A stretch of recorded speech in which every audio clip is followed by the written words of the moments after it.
Isuzu D-Max 2023. Paano tanggalin ang cabin air filter? Una, tanggalin ang glove box. Pangalawa, tanggalin ang 4 na tornilyo. Gumamit ng screwdriver.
Tanggalin ang cover.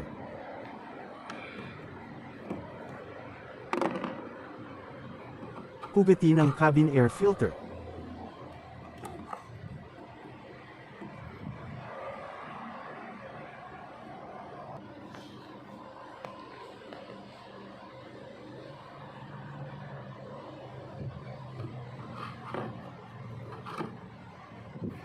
AC? Yes, my friend.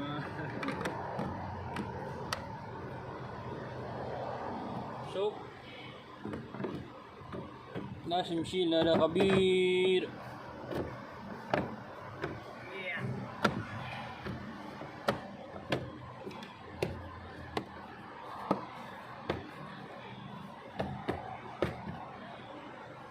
Easy, my friend.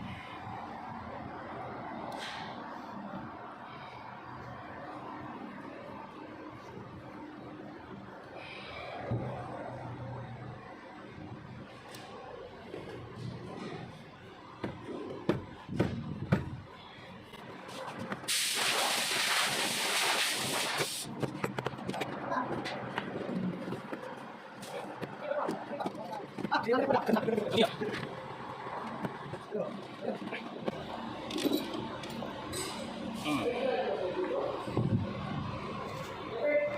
Wow.